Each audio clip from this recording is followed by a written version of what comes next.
So now we're going to move on to just general amp questions. All right. Okay.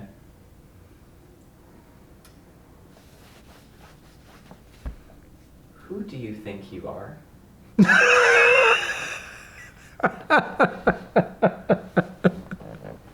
A fucking cocky asshole that sits like this and answers questions in his own living room, I guess. Fuck you.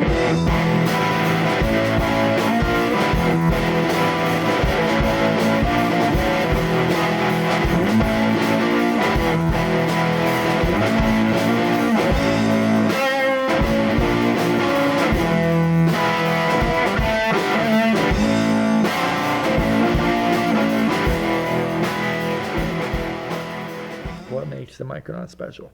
I'm daydreaming about it. It's just a really fun little amp, man. It's just so fun. Especially my favorite is mode 2. As usable as mode 1 is for all the clean stuff and running pedals into it and all that, my favorite's mode 2 for sure. Just the crazy open drive you can get out of it is like almost fuzzy. Like I guess it's fuzzy in the right context, especially with P90s or something. It's just so much fun. I start playing it and I can't stop. Like I forget what I'm doing half the time.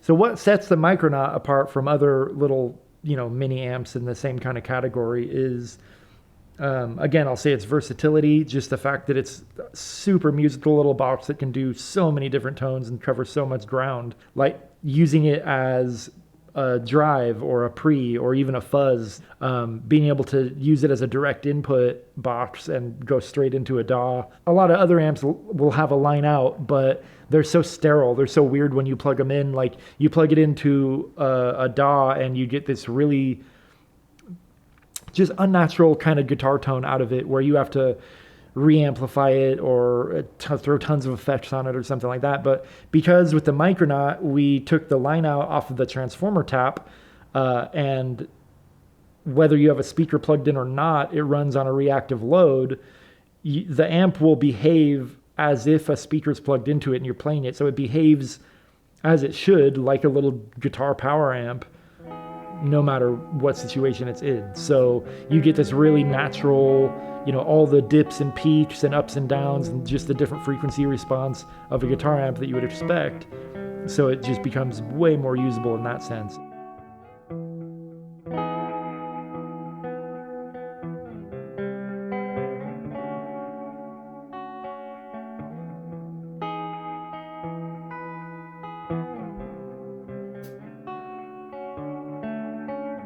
So we thought it might be fun to do a shop tour. Here it is. This is it. There's not much to see, but every pedal and amp that gets built by Silktone gets built right here. We do pedals and prototyping back there. Over here we do all the amp wiring and testing. Everything gets built right here. We pull parts and we test them underneath. They come over here until we decide what cab we want to throw them in, and then we do all the cab and sound testing out in the studio that you guys have been seeing during all the jam shots. Something fun I thought would be cool to show is the Micronaut prototype.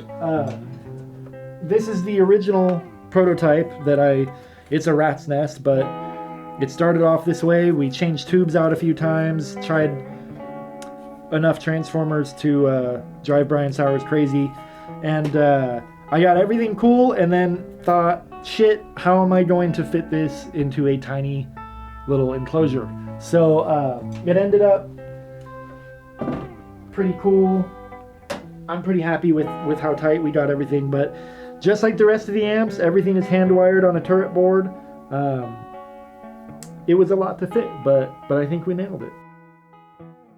The mini amp thing was kind of a challenge. A lot of people don't like mini amps, or they see them as one-trick ponies, not really like super usable amps. So I kind of took it upon myself as a challenge to see how cool I could make a mini amp. And with the Micronaut, I ended up putting way too much cool shit into it. Even though it's our smallest amp, like no stone went unturned. Like just as much went into this little thing as every other amp. Like all the parts are selected. We use premium stuff like Sour Sound output transformers, real film caps on it. We don't use the cheapy stuff. No corners were cut just because it's a less expensive offering of ours, you know. So it's just a really fucking cool little amp.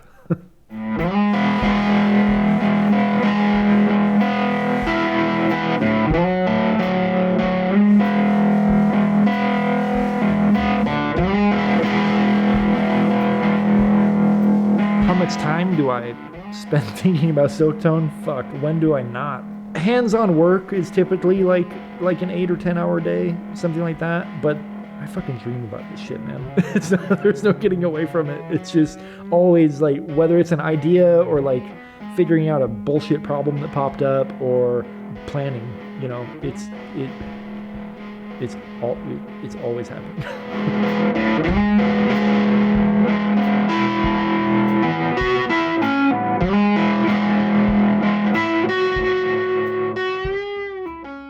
What would you be doing if there was no Silktone? Drugs. Yeah, I don't know. Fucking jacking it under a bridge somewhere, probably.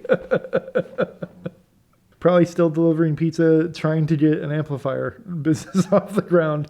I couldn't see myself doing anything else. Because if there was no Silktone, I'd just be working on making a Silktone.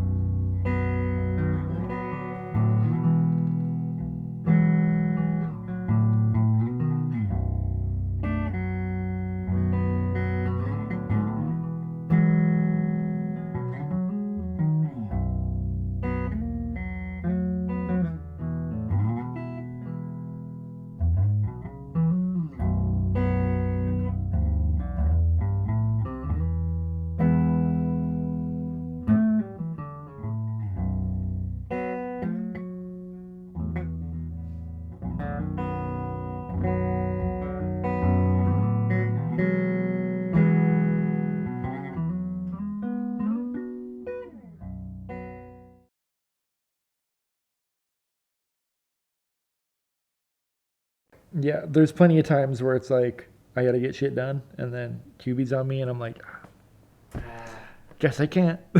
Sorry. Would have released that pedal 2 months earlier, but the fucking cat's sitting on me. Oh, everything's back ordered? Talk to my cat.